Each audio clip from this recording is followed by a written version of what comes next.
It is now day 147, and there's some even more groundbreaking news. From today, we are officially halfway through 2026. That's right, we are now entering the back half of the year. The summer technically is less than a week old, and we're already staring down the remaining few days of the year. That might sound a little out there because technically it's not even July yet. But what I want to emphasize is this: we are now getting down to it. And when we are getting down to it, it's also relatively useful in moments like this to have something of a furious flashback. And so far, what exactly has 2026 been so far? Well, let's do that, shall we? So far, 2026 has been a year of probably even greater adversity than last year, but also the amount of victories we have managed to obtain this year have been astronomical. From getting back into work full time. In fact, to be honest, as of today, it's been exactly 6 months and 1 day since I've been back in work full time. And let me tell you something right now. Owing to all the previous failures I had, I'm not letting this go without a fight because of how far I've come and actually what I have managed to achieve both in work and outside of work. And guess what? This is the part where we're not slowing down. If anything, we have even more to achieve in the next 6 months. But there's also been moments where when things have got relatively difficult, and it's the sort of thing that happens to loads of people, I'm sure, when things start getting difficult, I have had this tendency over the last couple of weeks to feel increasingly more indignant to the idea that I have to keep my mouth, I have to keep quiet. And to be honest, I'm not particularly, thrilled at the idea that I have to resort to being the bigger person because it seems far too natural to actually defend yourself, and it seems far too natural to actually stand up for yourself against other people, against bullies. I hate bullies because guess what? If the shoe was on the other foot, believe you me, they would not be harming anybody ever again, or doing good to anyone ever again for that matter. So what I'm trying to get at is that I must admit I'm kind of finding it a little bit difficult to actually try and keep things under wraps because, well, why should I? It's not exactly as if the people who go out of their way to bully me, it's not exactly as if they're ever punished for any of the things they say or do. If anything, they're the ones, through my observation, they keep winning and winning, and people have to keep pandering to people like that. I have a very different view and a very, very different take on things. I actually would not advise people to pander towards bullies.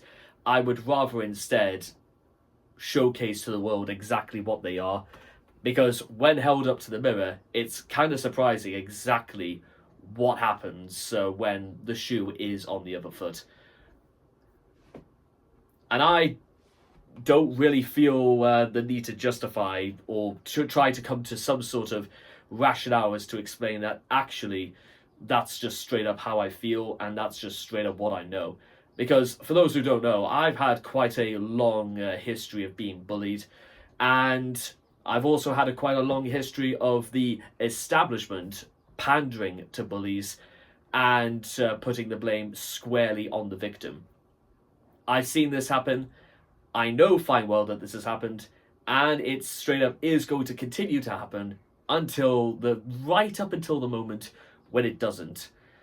And I don't feel, again, the need to justify or even say sorry, because I know fine well what I'm saying is right.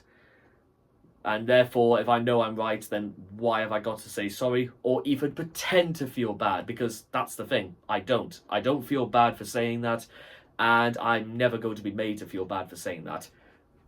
Because again, that's just too natural. Surely if you're bullied and victimized, the only thing you want to do is to actually get your own back on some people. Of course, that's I think that's just how it is. And there's more than one way to get your back on somebody. Believe you me, I know that game far too well. So that's thankfully where like the cutting off point really stops, and where the next of this year begins. Actually being able to stand up for myself and being able to, well, not take any shit from people is one of the most liberating things I think I could possibly have done for myself so far this year. And guess what? I'm not planning on letting go of it anytime soon, because nobody is ever going to talk or treat me like that ever again. And going through the rest of this little journey of ours, you're going to start noticing that what exactly becomes of somebody when he's not scared, and when he's not intimidated or threatened or victimized or marginalized. There's nowhere to turn to for people who think that I'm just an easy target. There's going to be nowhere to hide either, because guess what? I've made it no secret just in the last couple of minutes that I don't play their games. I don't feel the need to pander to bullies, and I feel it's a boring exercise, because deep down I don't think anybody really plays that game or really wants to play that, because, well, what good do you think it does, eh? Nothing. So establishing all of that, and establishing that, you know, I'm not scared of people like that and won't back down to people like that. Yeah, they say there are some battles that you know fine well it's probably not a good idea to fight in. On the again, my opinion is that I know exactly which battles I will take place in, and I know that I will win every single one of them. It's as simple as that.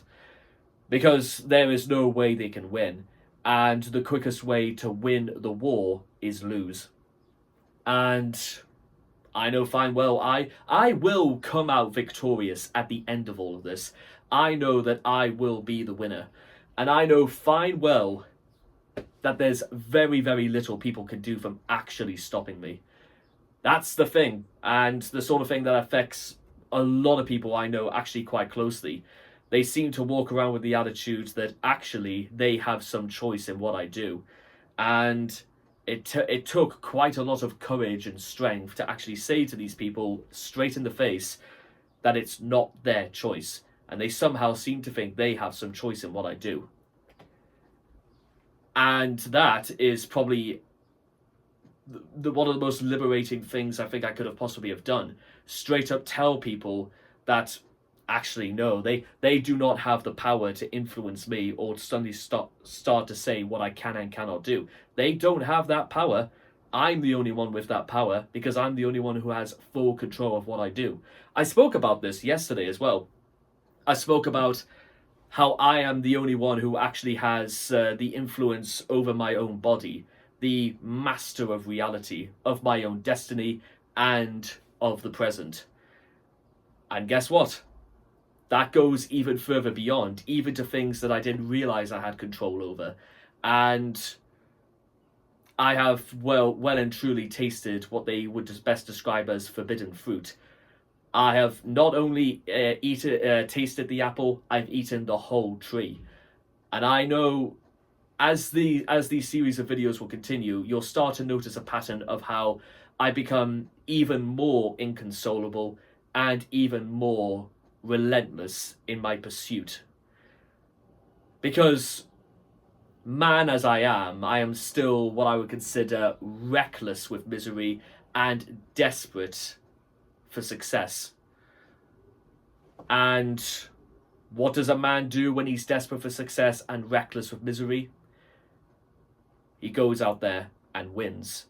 That is currently the war I am at. It is a war of one against all, and the devil, as well as God, is going to take the hindmost. And if I don't have God or the devil on my side, so be it. I'll go to war with them as well. I will literally go to war with anybody who stands in my way, because from this point onwards, nothing is going to get in my way. Not words,